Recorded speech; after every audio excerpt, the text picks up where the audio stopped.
The gut is a very hot topic, and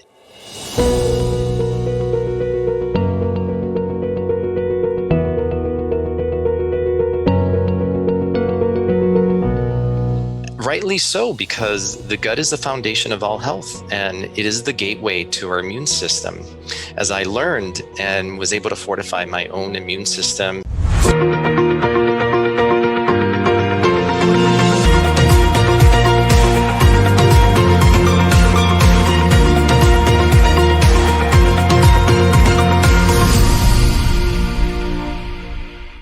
My guest, Dr. Vincent M. Pedre, is the medical director of Pedre Integrative Health and founder of Dr. Pedre Wellness, medical advisor to high-tech startups and functional medicine certified practitioner in a private practice in New York City since 2004. He is also certified in yoga and medical acupuncture. He believes the gut is the gateway to brilliant wellness. For this reason, he wrote his book, Happy Gut, the cleansing program to help you lose weight, gain energy, and eliminate pain, which helps people resolve their digestive and gut-related health issues. Right. Well, I'm so honored, as I was mentioning, to have you on, Vincent Pedre. I've been wanting to talk about this subject for so long on my podcast. It's something I'm super passionate about, is gut health and just optimizing our gut and healing whatever problems we have in our gut and just being able to live with a happy gut, right? And I know you could really relate to this topic, of course, because you specialize in it and you've dedicated your life. You have trademarked the happy gut. And I'm just so happy to get started on this subject because I know it is an important one these days, as we know that 70% of our immune system lies in our gut. And during COVID and the pandemic and keeping healthy, so many people are thinking of, how do I optimize my immune system and stay healthy and avoid getting COVID and the symptoms and overcoming it and not obviously having serious effects from it. So healing our gut, we're going to go deep into it. So I just really want to welcome you on the podcast. thank you so much for having me. Yes, it's such an honor. I love this topic, gut health. So I would love if you could just start. How did you get so passionate about gut health, and what led you into this expertise that you now are living your life serving others and healing their own gut? Yeah, well, it's a story that goes back to my childhood, and it had to do with me just being kind of the consequence of the best the best efforts of pediatricians to treat infections and things, viruses and stuff. And so I was given so many antibiotics as a child that my gut microbiome was wiped out. I developed leaky gut. And as a result, I developed sensitivities to the top 2 food groups that were in my diet, along with a slew of other foods, but wheat, gluten, and dairy. And that was like a big part of, any teenager's diet. And what really, really motivated me at the time was that I just kept getting sick. And the doctors would tell my parents that I had a weak immune system. So my goal was to figure out, how do I make my immune system stronger? And this is the 80s, so it was more the time of taking, like, hey, take high doses of vitamin C, but no one was really, especially for a teenager. And this is the pre-internet age. There was no, the only way to research was to go to the library and look up books and see what people were saying. So it took me a long time.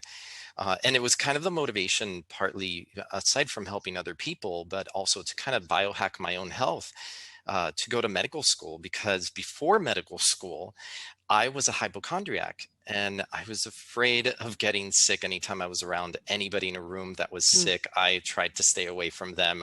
It was like I treated them like the plague, because I didn't trust my own immune system. And it wasn't until I went to medical school and really started understanding the biochemistry of the body and how the immune system works, and little by little experimenting on my diet and figuring out during medical school that dairy was one of the foods that weakened my immune system. And so I started being much more careful about consuming dairy, but it wasn't until much later that I sort of, in this windy road, ended up landing in functional medicine. And when I found it, it was like what I had been looking for my entire career, and feeling like I was out of sorts because I was into yoga, I was into breathing, meditation, and had studied medical acupuncture. So I was considered already this outlier among my, Western trained Hmm. doctor colleagues. And when I found functional medicine, it was like I found the home that I had been looking for in health and wellness from the very beginning. And it was really, based on biochemistry and real research. This isn't like we're making up science. This is based Hmm. on science that already existed. The problem is that the Western model takes a really long time to catch up with what the research is finding, and functional medicine was just really ahead of the curve. And it was through that I finally figured out the way to heal my gut, and eventually created my gut care program, care being an acronym for cleanse, activate, restore, and enhance. And I just started working with patients on gut issues because, one, it was a challenge that I had faced. Two, it was like the most kind of, I'm going to say amorphous, but like almost like the most confusing patients to me, because they all sounded the same, were the gut patients. And so I wanted to understand how to treat them better. And then three, because I just really enjoyed it. And when I started working with patients on gut health issues and saw like, wow, they get better. And then all these other things get better. And then Hmm. they refer their friends, and then their friends refer their friends. So I just kind of accidentally became a gut health specialist without planning it, just by doing what I love, serving the people that I love. And lo and behold, I wrote this book, Happy Gut, that was born out of, my service to these people, and realizing that there were so many people who needed this information, and still to this day, because my book published 5 years ago, which is crazy to Wow. say. But yeah, to this day, as you know, the gut is a very hot topic, and rightly so, because the gut is the foundation of all health, and it is the gateway to our immune system. As I learned and was able to fortify my own immune system, which had been my, like my lifelong struggle as a teenager and even during my 20s, to really figure this out, it was a game changer. That's so amazing. I mean, I think that when we are so when we so want to solve our own problem, we become so laser focused, passionate about solving it, that we uncover all these solutions that we're like, aha, this is the solution. I want to tell everybody because I've uncovered this, and you want to serve it on to others. And obviously that's how it led you into this practice, which is amazing. And I don't know if so many people know the difference between functional medicine and obviously Western medicine. But to my understanding, functional is getting to the root cause of the problem, not just bandaging the symptom as sometimes Yeah. Western medicine does. Is that Yeah, we correct? often use the analogy of like, if a tree is unhealthy and you start seeing that the leaves are turning yellowish, they don't look, that bright, vibrant green, that Western medicine would be akin to painting the leaves green, treating the symptom, whereas functional medicine would look under the dirt into the root system and figure out, why is this plant not thriving? What do we Mm-hmm. need to give it? What do we need to maybe take away that is causing an imbalance? And that's how we treat the body. We look at the body as this system of, that's in a constant flux, but seeking balance. And we look for what is knocking the system out of balance, and what is it that we can either remove or put in that can help the system get back into balance. Mm-hmm. And like you said, you wrote this book 5 years ago, which seems like we've learned so much in this time. So much more has come out about the gut brain, the connection between the gut and brain, which is probably the most important thing, because what happens in your gut affects your brain. And like you said, 70, or as we mentioned, 70% of your immune system is in your gut. So Yeah. today, being that there is COVID, and there, obviously the people that are most targeted are the people with lower immune systems. So for the person that, let's say, is healthy, they feel they're healthy, that they have a strong immune system, but something just isn't right. And they think it's like when they get a common cold that, oh, I just got sick because I have a cold, that, I haven't been sleeping, I'm stressed or whatnot. But it actually goes much deeper than that, because if your gut isn't operating at the best state, then it's not going to actually, we're not going to operate the best, with our immunity and preventing diseases or viruses. Correct? Yeah. Yeah, exactly. Because the gut is kind of like your primary border, kind of to the it's basically the biggest contact you have with the outside world through the surface area of the gut. Its surface area is, the small intestine itself is surface area of a tennis court, at least. So it's a huge border that if it becomes inflamed, then it becomes the battleground, and it distracts your immune system from being able to operate properly in other areas, like prevent viruses from entering through the airway or an infection through the throat. So it is the key for so many reasons. And it's also the root of where a lot of inflammation can start in the body. And then that inflammation can then cause disease in many other parts of the body, including the heart, the cardiovascular system, the brain. They say that basically a depressed brain is a brain on fire. And if you have a leaky gut, you will have a leaky brain. So it's inflammation in the gut that can then trigger inflammation in the brain that then leads to a whole host of mood issues, including depression. Wow. And you also mentioned that stress is one of the worst things for your gut. So can you kind of go deeper into that, how stress affects us and how we could learn Yeah. to manage it? I know you're big on meditation and yoga. So what can we really Yeah. do to keep stress free? Because obviously it affects our gut so much. Well, stress is like an attack on your gut. When you have that catecholamine surge, it can actually affect the tight junctions, and it can be one factor that triggers leaky gut. And then if a lot of people who have high stress will have high cortisol levels, and cortisol is the hormone that causes your body to uh, elevate blood sugar. So, and it also causes you to accumulate fat in places that you don't want to accumulate fat, and also can trigger insulin resistance. So when you have high cortisol, what they found is it actually can alter your gut microbiome, and it alters it in a way that's unfavorable to you. And then it becomes this vicious cycle that starts to lead to weight gain. And a lot of people, they'll notice that when they're stressed, where do you put on weight? You put it on here in the middle, Right. right around the belly. That's where that stress weight goes, and that has to do with the high cortisol, the insulin. So one of the most important ways to counter cortisol is to do things that you love, to bring into your life activities that are going to trigger the release of oxytocin, which is the hormone in the brain that opposes cortisol and helps kind of dampen that cortisol response. And really, it's like doing hobbies, doing things you enjoy, painting, knitting. I mean, everybody thinks of oxytocin as the hormone that's secreted when women give birth, but it's also the hormone that's secreted when you have an orgasm. So sex, yes, is a stress reducing tool, or having orgasms, although having partner sex actually triggers a much more stronger oxytocin response.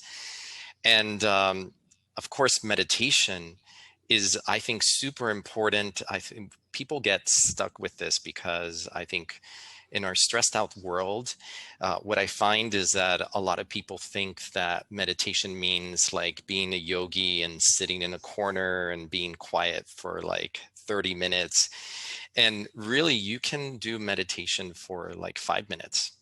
Hmm. And it could be as simple as just focusing on your breath and taking deep breaths in, deep breaths out. I've taught different types of breathing techniques, like the box breath, where you breathe Box in. breathing, yes. Yeah, Yeah. which is really excellent for acutely lowering your cortisol and your stress hormones, that fight or flight. But I'm personally a big fan of breath holds. So, and extending the breath hold. So beyond the box breath, like an inhale, let's say for 4 seconds, and exhaling for 8 seconds with a hold in between at the top and a hold at the bottom. And I think, and I talk about this in my book, Happy Gut, that you cannot negate the mind body connection and the mind gut Right. connection. And if you don't address that elephant in the room, which is stress, then you cannot fully heal the body. So it's so important to figure out, what is your way of dealing with it? And I always tell people, look, you can go exercise, you can go run, but if you look at stress, and stress in your body is like a cup, and that cup has a stress meter in it, and when your stress gets too high, it just starts to spill over, right? So when you do these types of high intensity exercise, what you're doing is you're skimming off the top. You're skimming off the top, Mm. but you're not really completely resetting the baseline stress levels. And it's really these activities like yoga, like meditation, the more mindfulness based exercises that can change the circulation in the brain, and they start to reprogram where that stress set point is. That's so So valuable for people to know that. Absolutely. yeah, because I think there's a lot of people who are, exercise junkies, but they're still have this angst inside of them, and they constantly need to exercise. But what I found, and I was that type of person, that type A personality, and I used to be a big runner. And what really turned me on to yoga meditation is I found that it started to reset that point, so I could just resonate at a much calmer frequency. So if you're lower down on your stress meter, it's going to take a way more for it to get to the top and start to spill. And just think of when your stress is spilling over the top, that means you're overwhelmed, you're not sleeping well, you're That's so many maybe things. maybe drinking too much coffee to get through the day. You're kind of burning the candle at both ends, and your life doesn't feel balanced anymore. Mm. Mm. So true. Absolutely. Well, let's go into the food because you mentioned I'm lactose intolerant. I try to eliminate any inflammation foods in general, but especially dairy. We all know that causes inflammation. Gluten. We all know the typical things. Sugar.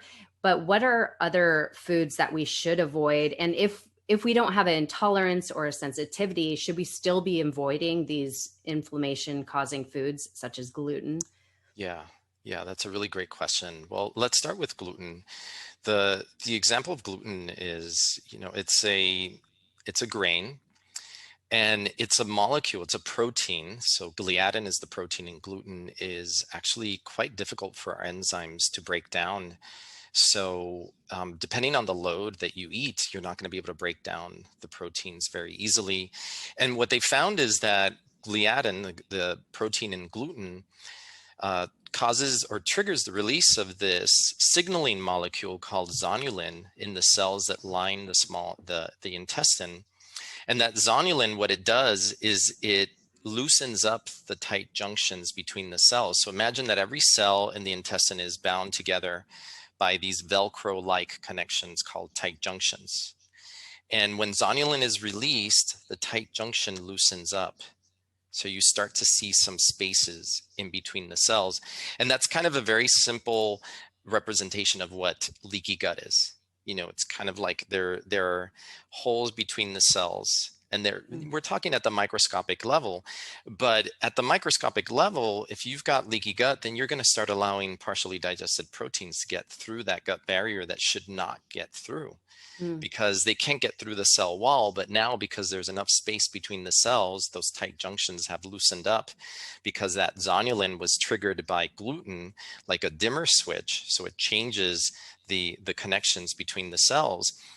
Then you start seeing reactions to other foods. And what they found with gluten is that regardless of whether you are normal, so say you don't have any gluten sensitivity, you are what we call non-celiac gluten sensitive, which is about 10% of the population. And then you have people with celiac disease, which is autoimmune condition where your body starts attacking self, and it's caused by gluten exposure. And that's only a small percent of people, 1 to 2% of the population.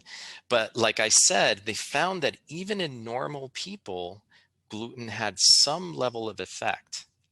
So now add that into a multiple hits hypothesis where you're eating a lot of gluten-based foods, then you get an infection, you go to your doctor, you get an antibiotic that alters your gut microbiome. So you get a dysbiosis, an imbalance between good and bad bugs. And dysbiosis is one of the biggest causes of leaky gut.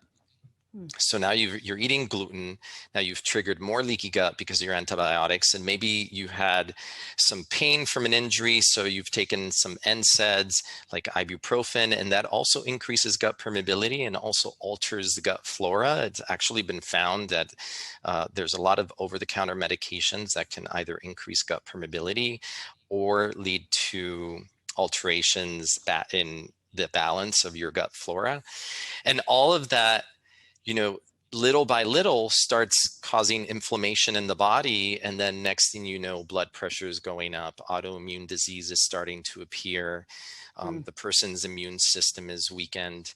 So, and it all can tie back to gluten. And the crazy thing is that you might be born with a predisposition. And as they say, like your genetics loads the gun, but it's your environment that finally pulls the trigger. So the genetics Mm. is just the blueprint that is saying you might be susceptible to this. But now, depending on your environment, depending on what you eat, depending on how you live your life, that's going to affect the way these genes are expressed.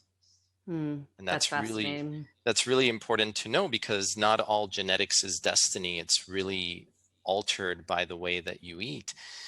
So I had a patient that was in her early 50s, and I diagnosed her with celiac disease. And just imagine, she had lived her entire life not understanding why she had all these different symptoms. And she had autoimmune thyroid, she had fatigue, she had a lot of gut upset. And at 50, which, you know, when I was back in medical school 20 some years ago, they taught us that celiac disease is something you diagnose as a child. And if you don't Mm. diagnose it then no one's going to develop it. Well, now we see you could develop it. And again, it's the blueprint is the genetics, but then it's the environment that can trigger the expression of those genetics over Mm. time. And throw in stress in there as another factor that can be a trigger mediator that will cause these genes to express themselves. So Mm. gluten can be a problem for a lot of people, and it could be that maybe it's not a problem for you now, but it could be a problem later. A lot of people get confused with dairy and lactose intolerance and dairy sensitivity, but you might be lactose intolerant, which means you just don't make enough enzyme to break down the lactose sugar. So then it gets fermented by bacteria in your gut, and it causes diarrhea for a lot of people, bloating, Mm. uncomfortable bowel movements. But you could also be sensitive to the proteins in dairy, and the two biggest ones are casein and whey. And so you could be lactose intolerant. You might not be lactose intolerant, but you might be sensitive to casein whey, like I am, where eating those foods actually causes an immune response if any of that Mm. gets exposed to your immune system. And then that causes inflammation and makes you feel tired and fatigued and all sorts of other symptoms. Wow. Yeah. So, I mean, it seems like in general, these foods, meaning the gluten, the dairy, the sugar. I mean, we all know how bad sugar is, even though we still consume it. But all these things we should avoid because they are causing inflammation or problems pretty much in anybody, but they can over time get worse. Yeah. Yeah. Yeah, And do exactly. you, And that's the thing to understand is that um, not all disease happens immediately. Disease, I think, evolves in a person through an accumulation of different things that slowly deteriorate one's health until mm, finally you realize, the symptoms get strong enough that you get hit over the head by them, and you go in and look for a doctor and tell them you're not feeling well, but then you haven't been feeling well really for a long time. It's just finally it all just kind of came to a head. mm. And I was going to ask, sometimes allergies or intolerances happen over time. For example, I was having dairy up till the age of probably 25. And then suddenly I'm like, oh my gosh, I'm definitely lactose intolerant, but it came all of a sudden. And I Yeah. actually recently got an intolerance test, and it said that one of the intolerances that I have is coconut, which is very unfortunate considering all healthy foods seem to have coconut these days. But I was like, why coconut? Where did that come Mm, from? Is it sometimes, would you say these intolerance tests are actually useful and that we should really pay attention to them? mm. Yeah, this is a great question. So when you look at food testing, you can do allergy testing, which is mediated by the type of antibody known as an IgE, or you could do food sensitivity testing, and that's mediated by IgG. And a lot of them do what they call type 4 IgG testing. Some of them do like an extra assay, like looking for complement activation.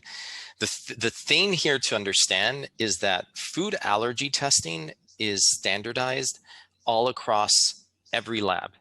So pretty much they're all using the same reagents, they're using the same testing technique. So if one lab tests you positive with a food allergy, you're going to find it with another lab. The problem with food sensitivity testing is that it's not standardized and there's many different ways to do it. So you might get a positive on coconut, for example, with one lab, and you send the blood Mm, sample to another lab and it might not show up. So I always tell people, I know a lot of practitioners in the functional medicine space use these food sensitivity tests. And when I say sensitivity, what I'm referring to is a response through IgG, which are antibodies that live in your bloodstream. So they don't get secreted out into your membranes like IgEs do. And they're slow responses, right? Whereas an allergy, like a peanut allergy, could lead to anaphylaxis and closing of the airway. mhm, Food sensitivities are indolent. They can cause stomach discomfort. They can lead to migraines. There have been studies showing that food sensitivity testing correlates with migraine triggers, and that if you remove the foods that were reactive and heal the gut, that you decrease the frequency of migraines. But I always tell people, understanding that this test is not black and white, this is not a perfect test, that you always have to go back to your body and mhm, listen to your body. And sure, you can do an elimination diet where you take coconut out of the diet, for example, for the next 4 to 8 weeks, and you work on gut healing protocols, probiotics, fermented foods, prebiotics, and a leaky gut formula, for example. And then you reintroduce small amounts of coconut and see if you start reacting. And you have to look for all sorts of reactions. You might not notice anything in your gut, but you might just suddenly feel tired 30 or 60 minutes after you ate that coconut. And that mhm. could be a sign that you're having some sort of reaction. So I tell people these food sensitivity tests are like a Monet painting. They're a bit blurry. You know what the picture is about, but it's not in full focus.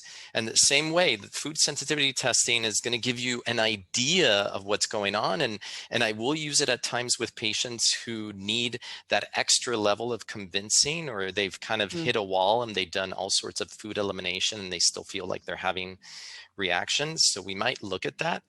In the end, what you have to work on is the gut barrier, the gut integrity. So on reversing leaky gut and on stress management.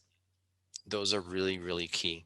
And the reason I say that is because I've had patients who have really strong reactions to foods, and then they go on vacation and their stress levels drop, Uh-huh. and they don't have the same type of reaction that they normally would. So I know that stress is a mediator. It's not the only thing. It's definitely not the only thing. And you have to work on the physical realm, but you have to also work on the mental realm, even when it comes to these food reactions. Mm. And that even goes with saying, like, when people travel, they have a hard time going, or they stay in a hotel, they have a hard time going to the bathroom for several days or a day or so. Yeah. So that seems like it's a little, our body's adapting to a new environment or And something. It's kind of yeah, and speaking fascinating. of, a lot of people, when you travel, you Mm. dehydrate. And especially if you go on a long flight, if you're changing time zones, uh, airplanes are incredibly dehydrating. And that will lead to constipation. Plus, maybe you're in a different time zone. So now you're kind of changing your internal circadian rhythm of when you would eat a meal. So True. I know a lot of people when they travel, like my friends, if you're doing like a short trip, say from the East Coast to the West Coast, they might continue eating their meals on East Coast time just to keep their bodies kind of in balance. And not that everybody's not going to do this, but it's something to be cognizant of, Mm. because the gut has its own internal circadian rhythm that Mm. can get disrupted when you travel, and it'll take it a Mm. couple of days to get back. So interesting. Yeah. And I was going to ask, so I know we commonly, as you're speaking about right now, leaky gut, we also hear IBS a lot. A few years ago, it was the common, like, uh, diagnosis doctors would give. You have IBS, like Mm. whatever problem you have IBS, and now leaky gut. But what really, how do we define if we have it? And also, is it much deeper than that? Is it Mm. is it like a much broader, like you said, we have to get to the root cause of the actual problem. So is leaky Exactly. gut just a broad way to paint it? Leaky gut is just this umbrella diagnosis. And under leaky gut are all these possible causes. It could be small intestinal bacterial overgrowth. It could be small intestinal fungal overgrowth. You could have a parasite. You could Mm, have some other type of dysbiosis. You could have leaky gut as part of the picture. So the way I approach a patient with irritable bowel syndrome is like, we need to find what is the underlying cause. There could be food sensitivities, food reactions. And normally what I find in people is that there's always a combination. It's like a stacked combination of mm, several different factors that are leading to those symptoms. mm, And you need to work on, again, healing the gut, reestablishing diversity and healthier gut microbiome. And a lot of times, when you do this, you can reverse a lot of the irritable bowel syndrome symptoms, as long as, some people are going to be sensitive to certain foods for a short period of time. Sometimes they're going to be sensitive for their entire lives. So for people with dairy, lactose intolerance, dairy sensitivity, sometimes you can reverse some of that lactose intolerance by rebuilding the gut microbiome. But you still might not be able to go out and have fettuccine Alfredo with all that cream sauce without having an upset stomach. So you have to consider all these things. But yeah, I mean, that's the whole functional medicine approach, oop,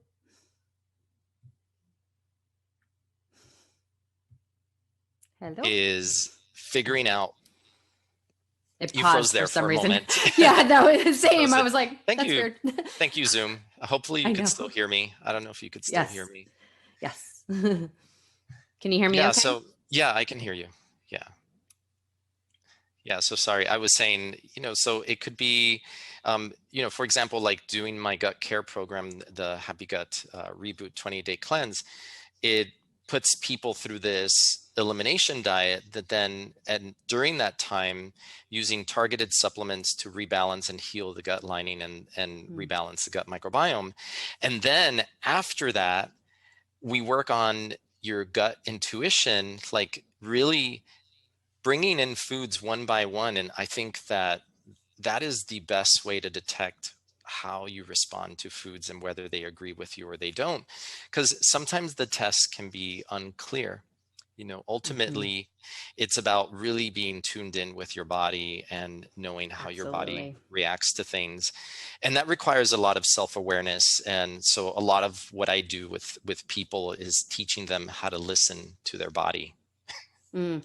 It's so true. We are the best way. We are the people that could actually know what's going on just by listening to what we're putting in and how we're feeling after we consume it. I completely agree. I remember back in the day, I did a program called Clean, and Mm. I started it for some time. I think it was a 30-day program. It was the same thing. You eliminate all these things and then you slowly introduce. And I think it's brilliant because once you clean yourself of everything that is causing possible inflammation, Yeah. and you slowly introduce, it's kind of very easy to be in tune with what's happening, right? Yeah, I just think of it like if you're dealing with a bunch of different, imagine you're under attack and you've got all these different things that are affecting your body.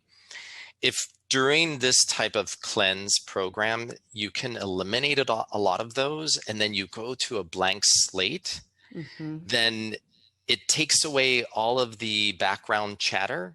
So that it becomes much easier for you to recognize what is actually causing problems. And I've had people do that and then, for example, reintroduce wheat and then break out into hives.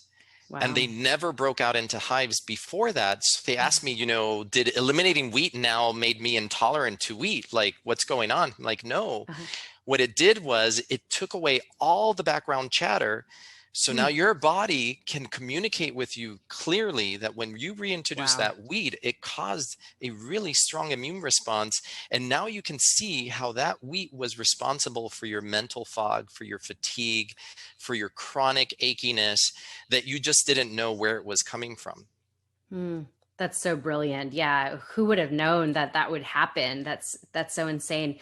And you mentioned that you could actually reverse your food sensitivity. So I'm curious, how would somebody go about that? As far as I know, we talk about, or I would love to And talk and I will more and I will into. say Mhm. not all of them, because some of them you might not be able to reverse completely, Yeah, especially gluten is a really difficult one. But there but there will dairy always, possibly. yeah, working with patients, like I've found that you can get to a point where you can, as long as you stay below a certain threshold with maybe foods that they were sensitive to before, but as long as you stay below a certain threshold, so say, you can eat cheese once a week and you're good. You start eating it in 2 or 3 times a week and you start getting a little bit of a throat, your nose gets congested. So it's really understanding those thresholds and listening to your Mm. body and knowing when you've done too much. For me, I was allergic, or I should say sensitive. I need to use the right terminology.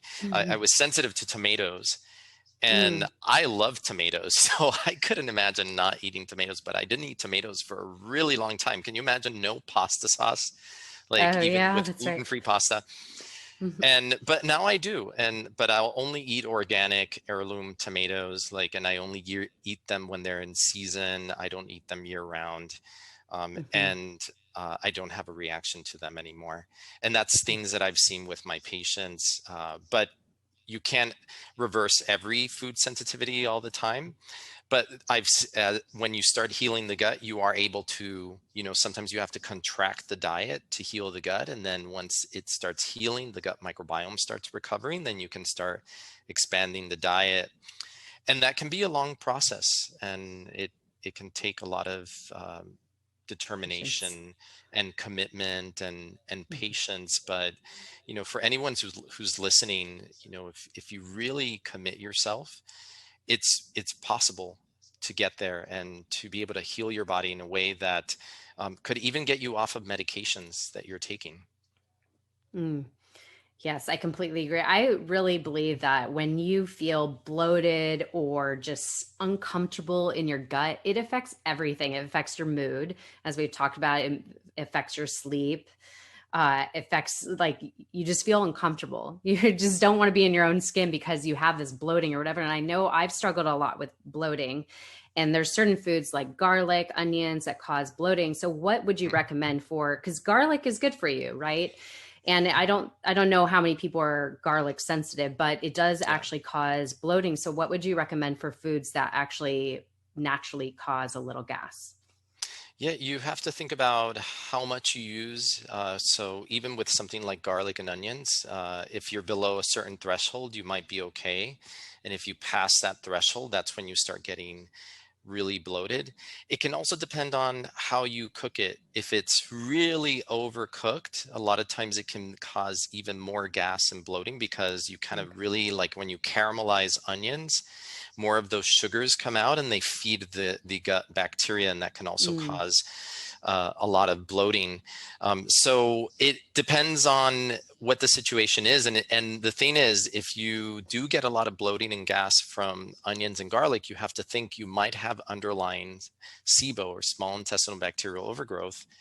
mm. And that could be treated with either an antimicrobial or antimicrobial herbs that could rebalance the gut, but then you have to do a whole system of reestablishing the gut microbiome and diversity again in the gut and figuring out what the root cause was of that. Mm. So it can get really, it could be simple or Layers. it could get really complicated also.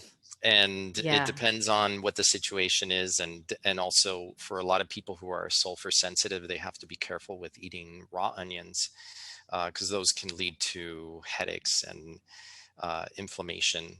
So it's funny, like knowing how you respond to different things. For example, for me, my Achilles heel is a raw red onion. Mm. And it is the one food that will trigger a migraine if I'm not Mm. careful and I eat too much of a raw red onion. So I have to watch out for guacamole when they Mm. put raw red onions. But if you take those same onions and you pickle them, then it takes away that effect.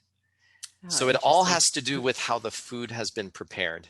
And that's really key and important to understand. Even if you react to a certain food, you might not react to it if it's prepared a certain way. So you have to experiment. And are you there? You froze for a second. Oops. Are you there?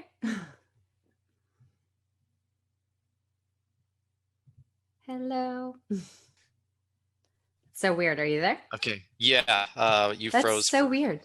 I I don't know know why Zoom. it's freezing. I heard Zoom is having some issues. Well, I guess technology can't always be perfect considering everybody is using it these days. Well, can you hear me okay? Yeah, you're freezing too. Ah. Oh, Wow. Okay. Yeah, that so happened weird. to me earlier today, where Zoom Oh, just clunked out and that's then came so back up. weird. Okay, well, that's okay. We'll edit this. But I was going to ask, so how important is diversity in our diet when it comes to keeping a healthy gut? That is a question I've been asking myself for a long time because we teach in functional medicine that diversity is the key to a diverse microbiome. Mm, And yet, this earlier this year, before they closed down everything, I had the privilege of going to Africa, to Tanzania, and living with the Hadza people for 3 days. They're one of the last hunter-gatherer societies on the mm, planet. And I got to see how they ate. And their diet is really simple, like small animals, sometimes larger animals. They eat berries. They eat this baobab fruit, which is really high in fiber. And they eat these tubers that they dig from under the ground and they'll eat them raw. They're almost like mm. they look like the shape of a sweet potato, but the inside is more like jicama. So you can eat it Okay. raw. And that's the extent of their diet, along with Mm.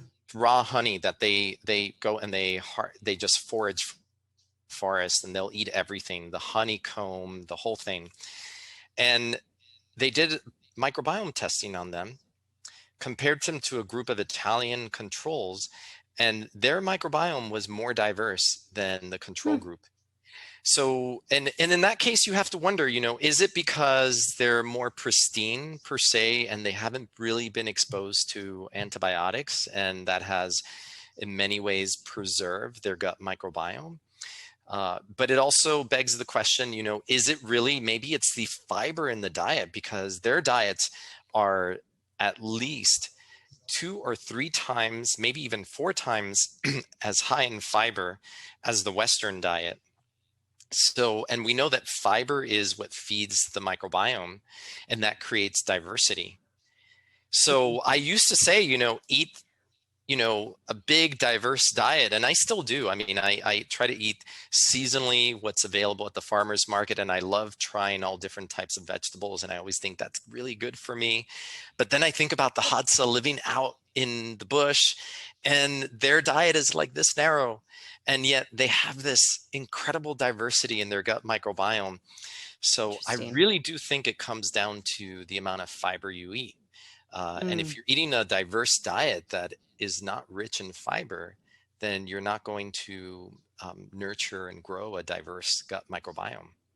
Mm. And I'm sure a lot of people know how important fiber is in our diet, and we're not getting enough. So I know that a common way to get fiber is by vegetables, but there's certain vegetables we actually should avoid. What are those? Those are the high starch ones, those are, especially if you're having gut issues. So like anything that's in the white category, like white potatoes, corn, which is really high in sugar.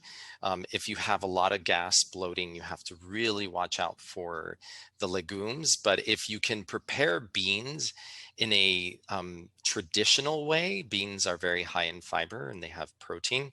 But that means soaking the beans overnight, then rinsing out all that water before you put new water in to cook the beans. So now you've reduced the anti-nutrients on the surface of the bean and the lectins, and that makes them easier to digest and absorb. Otherwise, they can be very irritating to the digestive system and even cause diarrhea.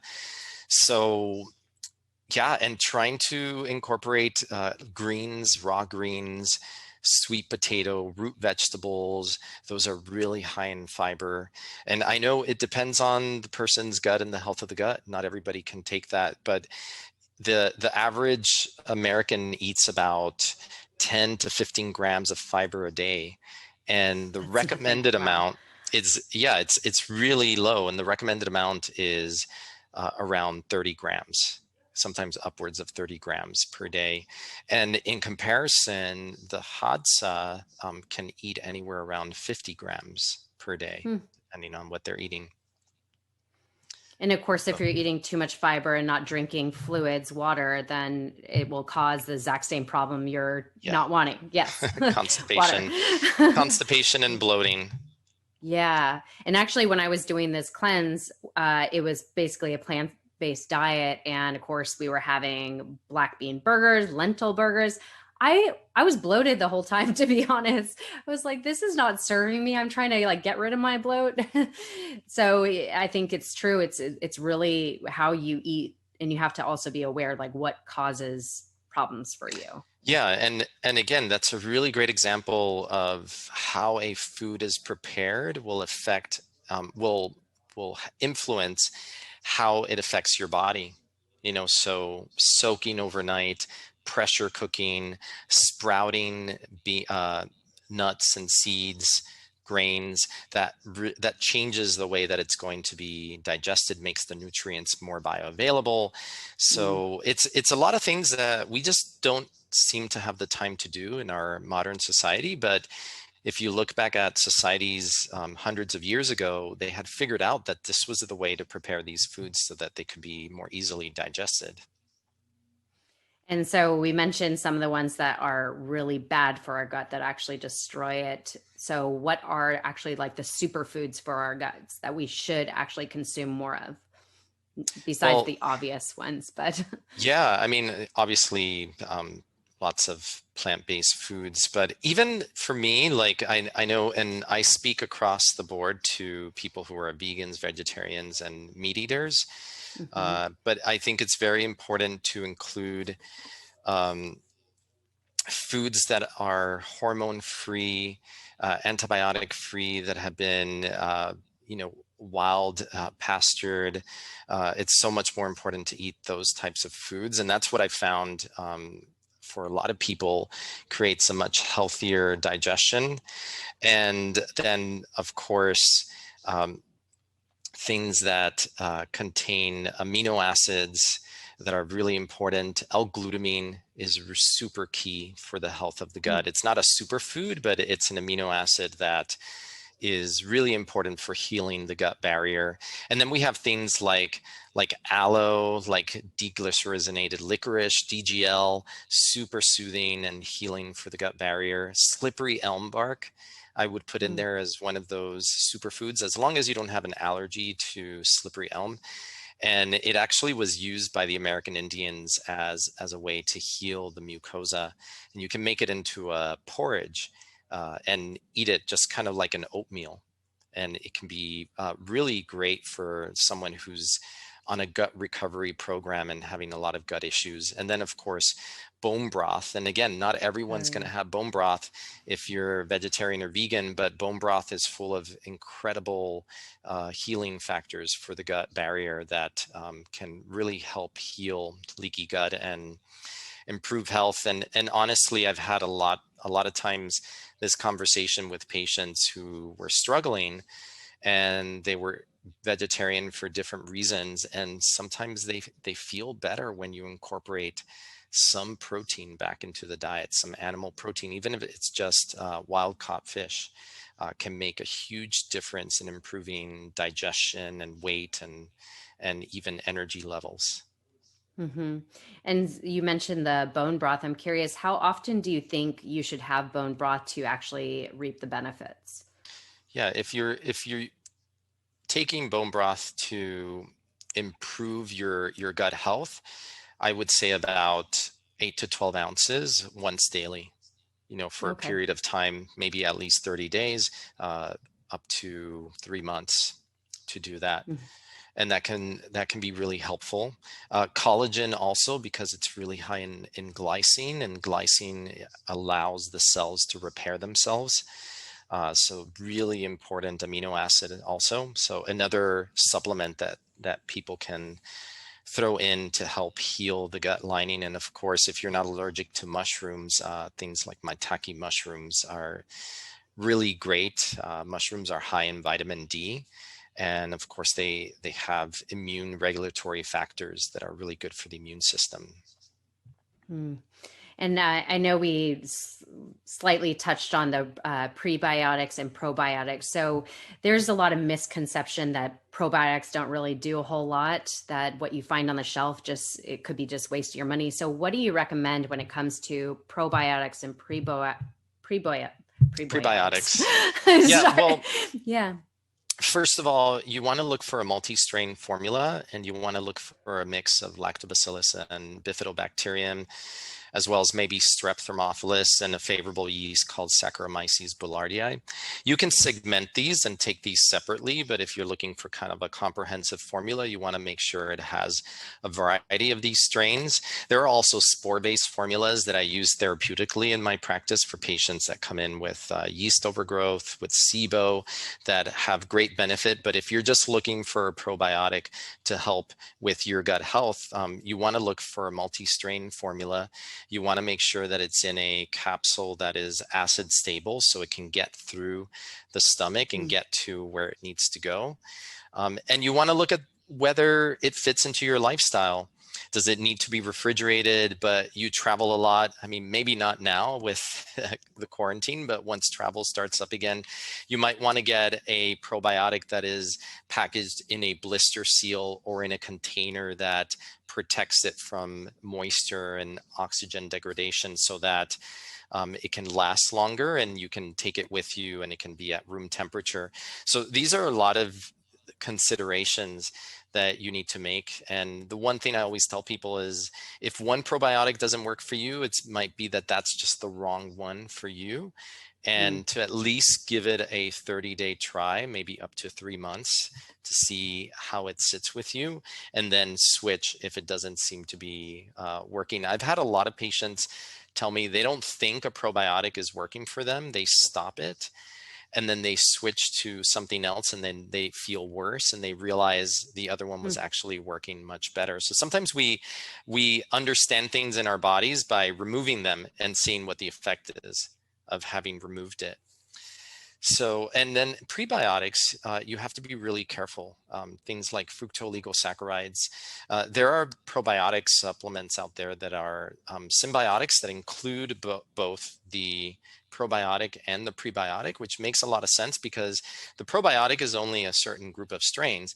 The prebiotic can feed the whole diversity of bacteria in your gut. So prebiotics Mm. like FOS, fructooligosaccharides, galactooligosaccharides, GOSs, inulin. But if you're getting one of those prebiotic powders or resistant starch, which is a prebiotic, and I know there's been kicks on like people going gung-ho for prebiotics or resistant starches because of the metabolic benefits, weight loss, but you have to be careful. You can't Mm. think that if a little is good, a lot is going to be even better. Because if you do a lot of prebiotic, then it can cause uncomfortable bloating and gas. So Mm. I always tell people when they do take a prebiotic, either start with a symbiotic formula, or if you're going to take a prebiotic separately, then start little. And the best way to do that is to buy it in a powder form where you can just add a tiny bit. I mean, it could be just starting with 1/8 of a teaspoon and then Mm. slowly building up and seeing how it affects you, because you don't want to start with a whole teaspoon and then next thing you know you're blown up like a balloon Wow. and you feel super uncomfortable. So always good to test the water before you jump in. I hear you. And you have your own line of probiotics and prebiotics, right? Yeah, I have on the more therapeutic side with Happy Gut, we have a line of products that are meant to really dive in and reverse chronic disease and heal irritable bowel syndrome, things like that. And that's my 28-day cleanse. And then with the company that I work with, United Naturals, which is soon to be called Nature MD, I should say. We have a symbiotic formula, which has been really great, and a leaky gut powder called Gut Connect 365, which I helped design. And I think it's one of the best leaky gut formulas on the market. Also best Nice. tasting because I made sure that it did. But these are there's a wide array of products depending on your level of interest in, just maybe Healing. taking something that you want to see if it helps you, or if you're really ready to commit and you want to kind of reverse a lot of chronic symptoms that you've been experiencing and reverse things like asthma, allergies, migraines. And that's more diving into doing the full Happy Gut Reboot, the 28-day cleanse, which contains all the products that are necessary in order to complete that, with a whole guide on diet and what to eat and what not to eat. So and it's been Amazing. remarkable, like the stories that I hear of people who have done these programs and the transformations that they've had. And just like you said, you did the clean program. It's just amazing how many people I've been able to reach and transform their lives that I would have never been able to see as a doctor in my own practice here True. in New York City over the years that I've been in practice, because there's only a limit to the number of hours you can devote per day to Right. patients. And many things that are on the shelves, even in Whole Foods, you'll find a lot of products with senna.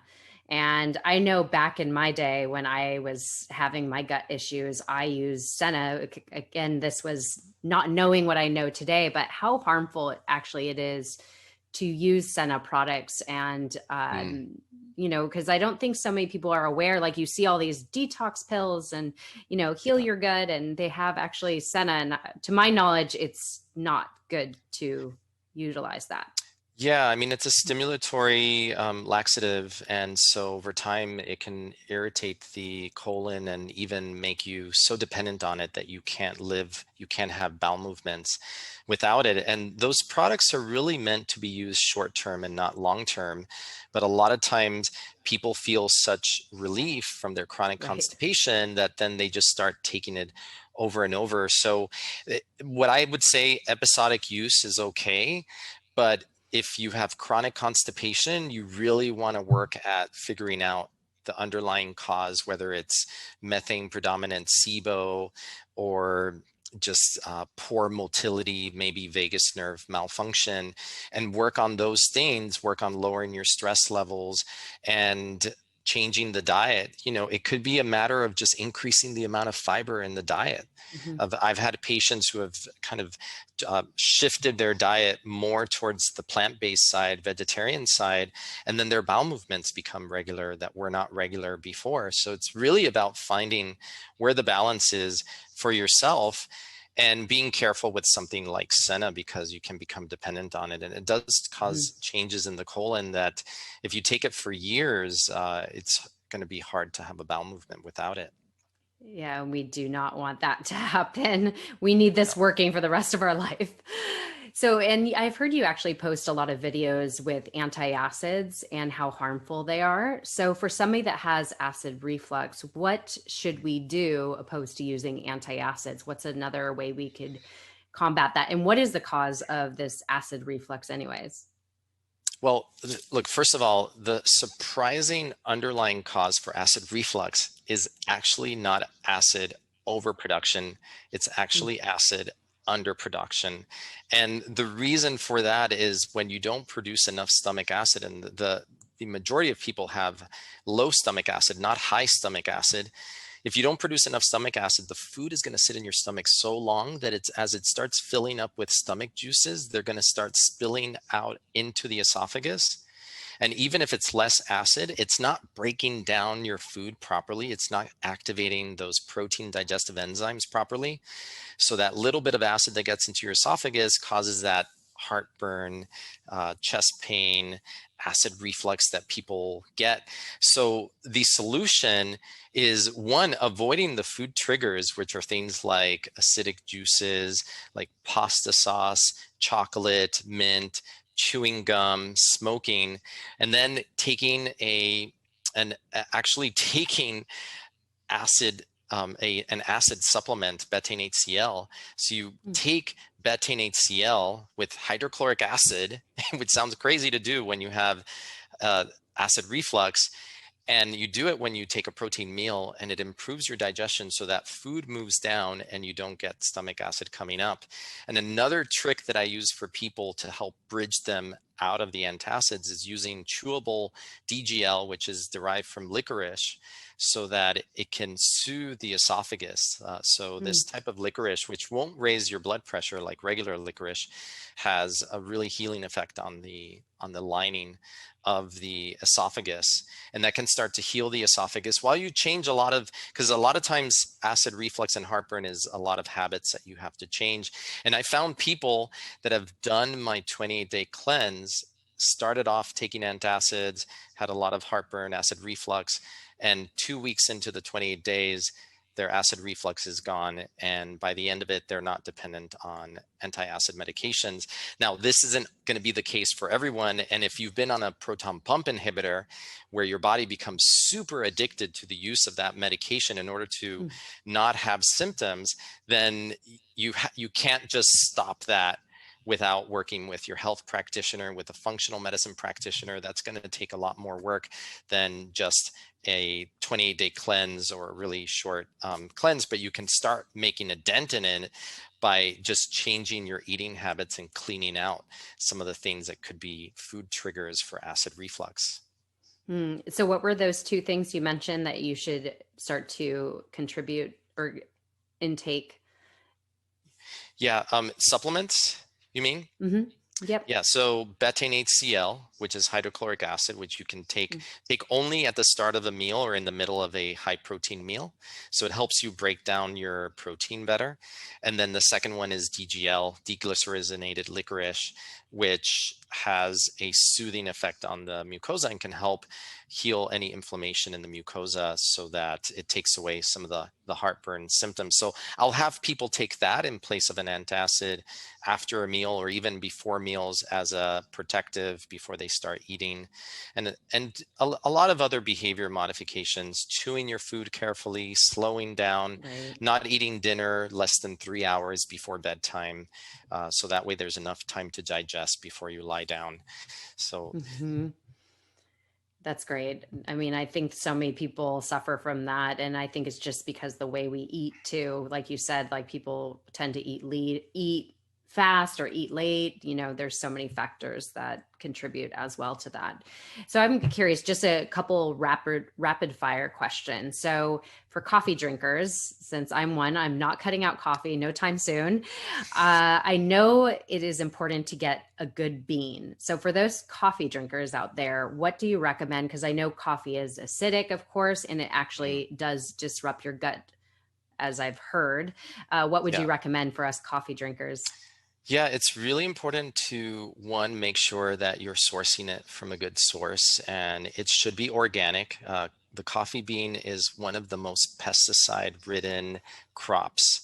So you really don't want to be taking in those pesticides.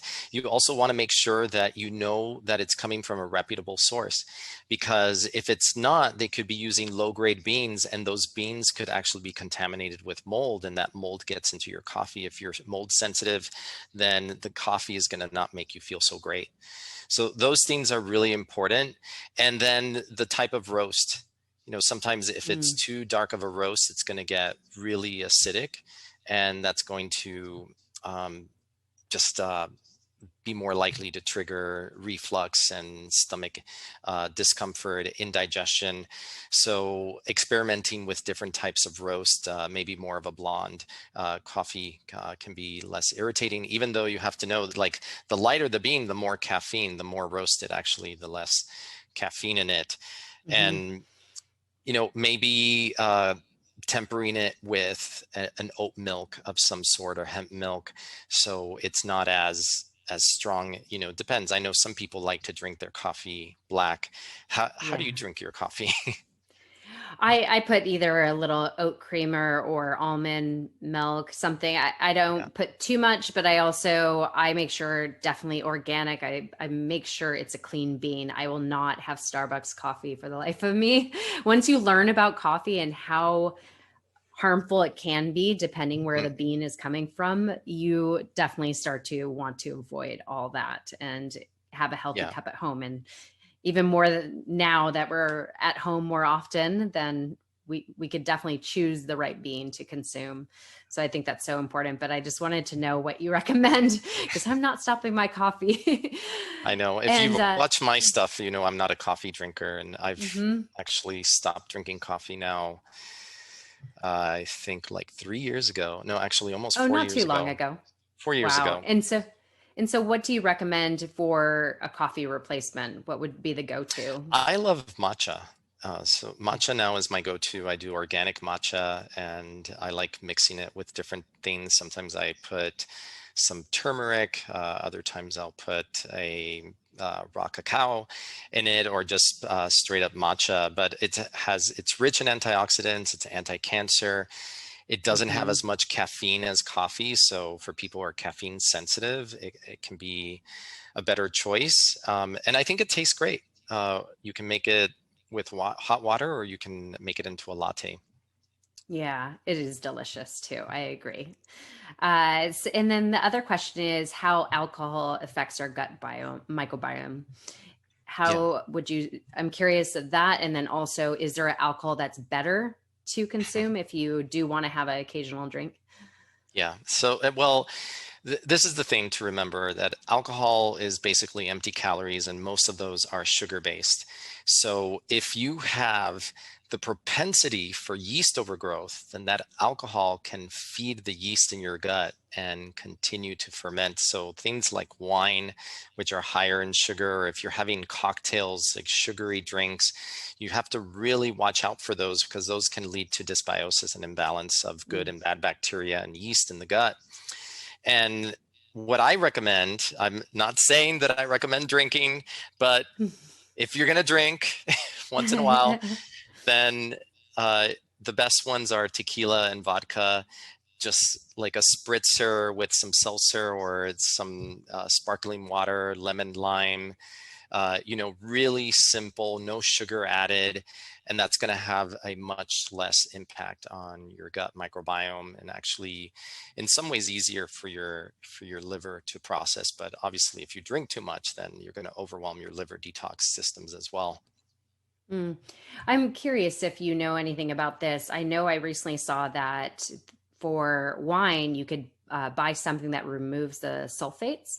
Does that Mhm. affect your gut at all? Would that help? Because I'm a wine If you drinker, are so I just want to if know. you if you are sulfur sensitive, it's going to affect many things, because the sulfites can cause vasodilation, and for a lot of people, they can lead to you know uh, expansion of the mucous membranes. And Mm, for people who are super sulfite sensitive, and I'm one of them, then you can get migraines. So, for me, what I do is, I know there are those wands that say they remove the sulfites. uh-huh. I haven't tried I've them seen yet, that. but I just try to, if I drink a wine, I choose wines that are biodynamic, that are being fermented with the yeast that grows naturally on the grape, not Mm. with brewer's yeast. And those are wines generally coming from Italy and France, where they allow Okay. the grapes to ferment with the natural yeast that grows on the vine, rather than like a lot of wineries. What they do is they throw in brewer's yeast and they ferment it with that. So, and it's because the French and the Italian techniques are, ingrained in tradition, and they have really strict rules about how they can prepare their wines. So, I tell people, and there are biodynamic wines here in the US. You just have to ask and look for them, and they are made in the same way. But that's what I recommend sticking with, and organic, pesticide free again, because otherwise you're So exposing your important. body to toxic chemicals. Mm. And then the last question is, what would be one thing you recommend that people should do now to really improve their gut health? Oh, I know wow. it's not just one thing usually, but I know, it's like the one thing. Uh, or top three. yeah, I mean, I'm gonna say, I want to go back to, first, doing things that you love that lower your stress levels. Mm, Uh, Intermittent fasting can be really great for the gut. We always, we talk a lot about what we should eat, what we shouldn't eat. hmm. Uh, we didn't really talk about when we shouldn't eat, period. And giving your gut a break is actually really healing for the gut. So even if your goal is just to do a 12-hour overnight fast, that can be really healing for the gut. And even just if you just take out the top two food sensitivities and start with that, gluten and dairy, then that can have a dramatic impact on your gut health. So there are my three things. It was hard to narrow Uh, to the one thing, yeah. but No, I those love three that. things. That's great. I love it. And we briefly touched on you have detox kits. So where can people find that and learn more about your detox kits? Because Yeah, I'm if this episode I know is going to be very much desired for the new year, because we all, after eating during the holidays, we want to start off fresh and we have this whole health goal. So I'm sure, like myself, I want to do a detox. So yeah. I'm Yeah, so if people want to learn more about the different programs that I have, they can go to happygutlife.com.